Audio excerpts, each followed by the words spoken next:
Hi friends, this is Marina Shepelsky, the founder of Shepelsky Law Group, an immigration and family law firm in New York. We are a team of attorneys and legal experts in immigration and divorce, and we deal with divorce in New York and New Jersey only, but immigration in all over the United States. Today I want to talk about criminal arrests, criminal convictions, and immigration consequences. This is a really tough topic because there's so many problems in the immigrant community, just like any other community. But if an immigrant gets arrested for even the smallest things, and it's not always the person's fault, sometimes they're in the wrong place at the wrong time, the consequences are really terrible because an arrest could mean a deportation, or a denial of a green card, or a denial of an asylum case, or a denial in a VAWA abuse case, or a denial of your U.S. citizenship case. So let's just briefly go over it and some of the terms that you might hear and what they mean. Anything that's like violent usually will have very serious consequences.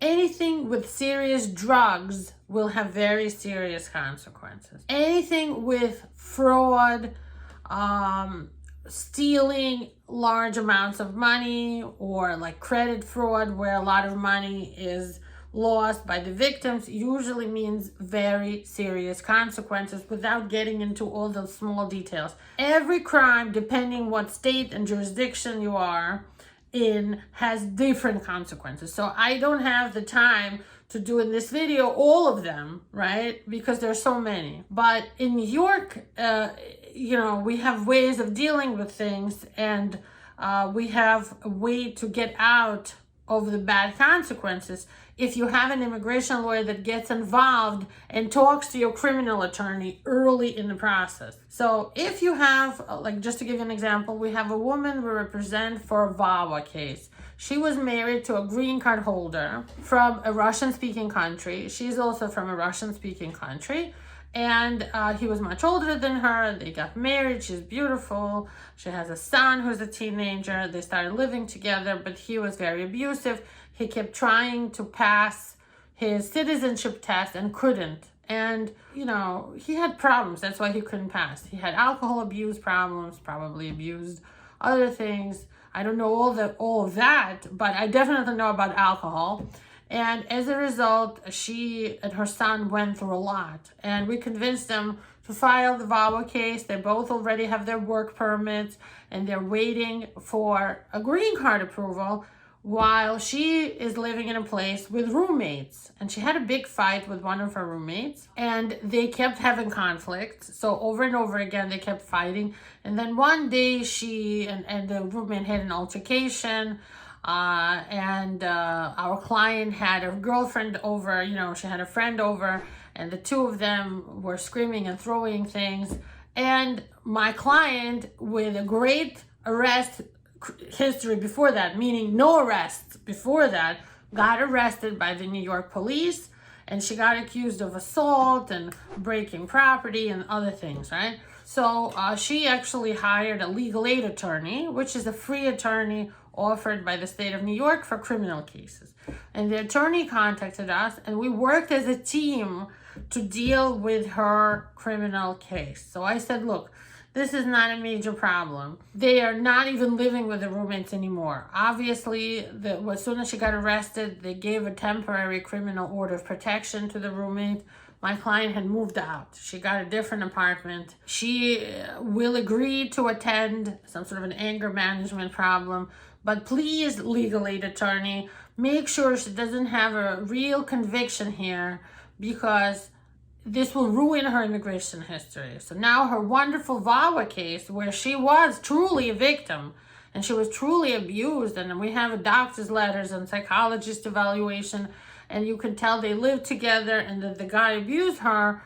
I guess she was so traumatized, and she went through so much, it made her have some sort of anger issues when she was dealing with her roommate. And it wasn't like a one-time thing. They were fighting over everything. So I said, please understand that if she has a conviction, it will ruin her VAWA case and she won't get a green card. So the criminal defense attorney and I were able to work out a plan where if she attended anger management classes, she attended some other special class and paid a fine, she will get something called adjournment contemplating dismissal, ACD, and the roommate that she no longer lives with will have an order of protection for 6 months.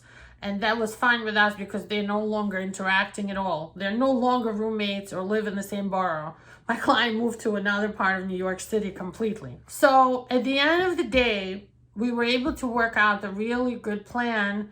The criminal case will be dismissed. So there will be no criminal conviction. She will have to get a letter from the court that her case had an ACD, which is dismissal, and we will have to add it to her VAWA case. I'm waiting for this to be resolved, and it will be resolved in like the next 2 weeks. And as soon as we get that, our attorneys and paralegals will put together a short story describing what happened.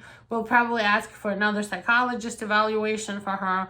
She will have proof that she attended a psychology program to deal with anger management issues, and send in the paperwork that her case was dismissed. So at the end, I expect our client to have no problems getting VAWA approved and a green card, because it would be unfair that she went through so much and she had a great case, but if she loses it over this situation that happened already after all the abuse, and apparently she's a victim and attracts those kinds of people, and she should really think about the kinds of people that she brings into her life, whether it's roommates or relationships. But if you have a conviction for something more serious, for domestic violence with orders of protection, it's important to look at what happened with the case. Were you convicted or not?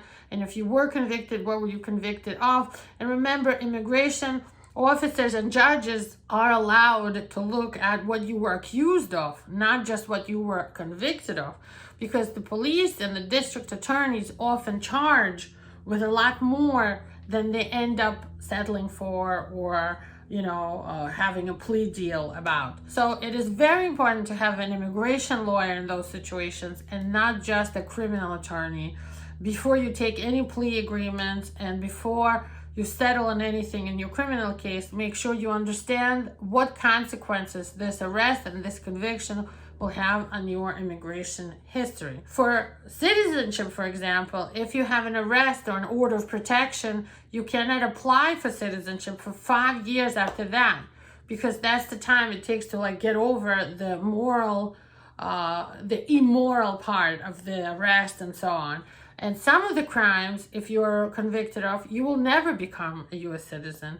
And if ICE picks up on this arrest, they might start removal proceedings or deportation court cases against you. So it's very important to understand what you're dealing with, even when you just got arrested, and not to wait until you already have a plea agreement, it was entered, you're already convicted, and only then you start thinking, well, what is this going to do for my green card? Or what is this going to do for my asylum status? What is going to do to my pending VAWA case or immigration, adjustment of status case, or even some kind of a work visa? And of course, if you have a green card, you could lose it if you're convicted of certain things. So again, very important to have an attorney explain the consequences to you of your very specific case. And I'm not going to talk in broad strokes here. If you have a specific conviction, you should give us a call, and we'll look at it and go over the consequences with you and see how we can help you, how we can deal with this. Because there's always hope. We believe there's always hope as long as you understand what's happening. Give us a call if you're in a really tough spot. We have a great team of attorneys who are ready to help you. Today, Shepelsky Law Group works with all the 50 states, and we can help you. Take care. Bye-bye.